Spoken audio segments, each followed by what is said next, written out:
Good morning, Gregory. Hi, I'm Angelo Gonzalez. And I'm Marcos Garcia. Today is Friday, March 2nd. Today on TGOC, we bring you the story of how a father lost all his money to a DUI. And we look back at the start of Manteca Soul Soccer and its future plans. All this and more on today's TGOC.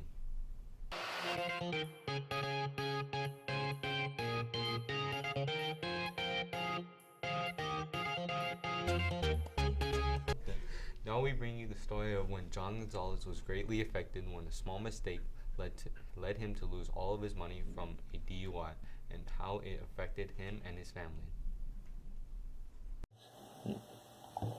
Tell me an important event that happened in your lifetime. One event that comes to mind is in December of 2000 when I was arrested for DUI. I was 2 months into my career as a truck driver, and 2 months into it, on a Friday evening in December of 2000, I went over my friend's house after work. That was probably around 5 or 6 in the evening. At a time of 9 or 9:30 in the evening, I left my friend's house, and I had drank a few beers and 1 or 2 drinks of hard alcohol, and so I believe that was 4 drinks total. About halfway home, I was pulled over by the Union City Police Department because of a defect in my car. And before I was able to get out of my car, they were already at my window. I had no idea that they were behind me. So I had to provide my license and insurance, just like we have to do now. And he also mentioned that there was a smell of alcohol in the car and asked me if I had been drinking. I told him yes, I had a couple of drinks, but I felt fine. And so therefore, he began the process of doing a field sobriety test. And according to the officers, I failed the test. At that point, I was arrested, taken to Union City Police headquarters, booked, and fingerprinted. And I believe that at that point, they realized that they were going to hold me. So no one is ever held in Union City. The main jail is in Fremont. So I was then transported in Fremont. At this point, my wife and I had been saving up money to buy a house in the valley, here in the valley. We weren't quite sure where we were going, but based on the amount of money we had saved up, we were looking at buying in the city of Tracy. What were your first thoughts? I was very angry. Of course you were. How come? I couldn't believe that he would do that. Drink, being, I don't know, a mile or 2 away. A new security officer was recently hired to patrol the roads surrounding our campus. Parents can no longer drop off or pick up students around the back roads of campus and must drop them off in the parking lot.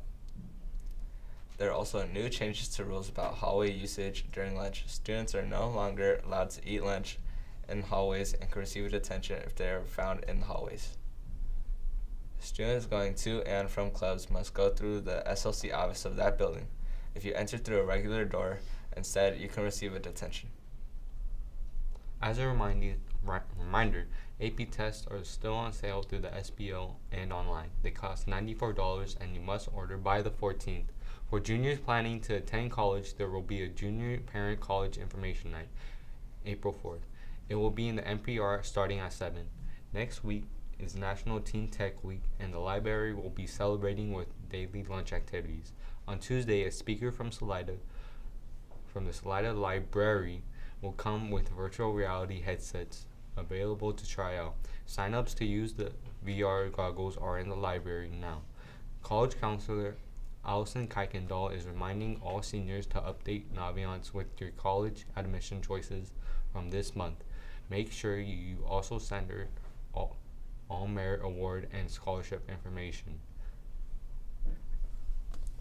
It's been 5 years since the start of Manteca Soul Soccer, Here we speak with the two commissioners and talk about how the life of a child from the Bay came to the thought of his own league. TGOC looks into the start of the league and how the commissioners see their expansion unfolding in the future.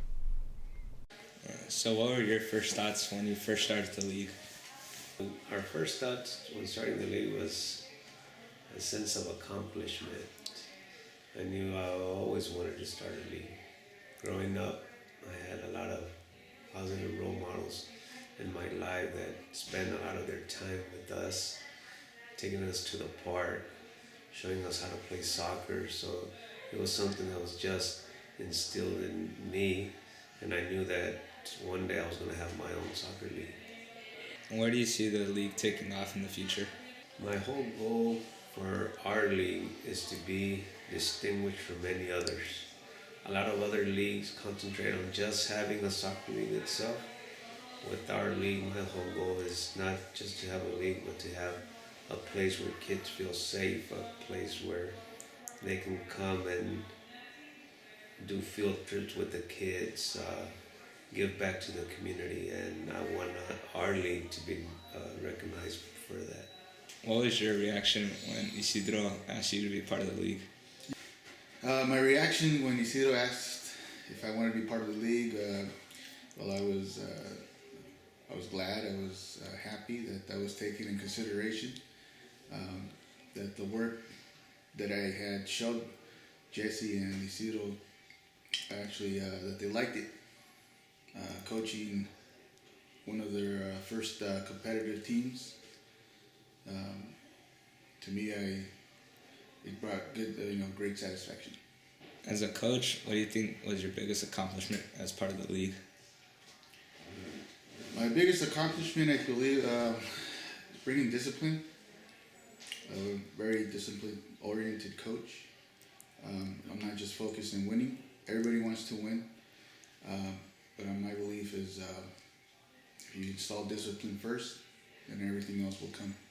And first couple of seasons that we had, there were some rough ones. But with discipline, hard work, we eventually became champions.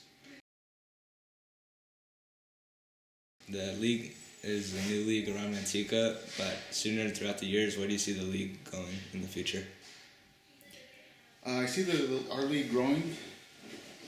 I see it being one of the top leagues in the valley, not just in Manteca. We have been working hard to make it a competitive league, to be competitive with the other leagues around the valley. I think that right now we're really hands-on, meaning that we are always involved. We are coaching, we're doing the behind-the-scenes things that no one else sees, and we're always involved.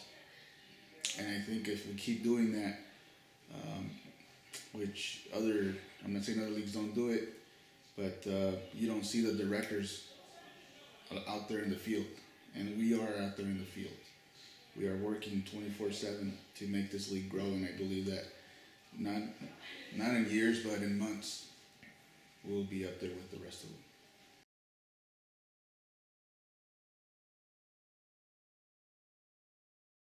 What sets you apart from any other league in the valley? I think what sets us apart is that we are family-oriented. We are very family-oriented. We focus a lot on the children. We are very passionate. All parents are passionate, and we want to get in like if we were still kids, if we were playing the game. But our thing is that we try to teach parents to remember that we are there for the kids. And believe in the 5-year span, we've tried to change our culture. Again, our culture is very passionate. We yell a lot. And in the last 5 years, I believe we changed it, where all these parents are focusing now on their kids. They go there to cheer. They don't go there to yell, or to yell at the referees, or for them to release their anger. No, they're actually going there to enjoy, and for the kids to enjoy. And I think that's what separates us from the rest. 1, 2, 3, and play! Thanks, Marcos.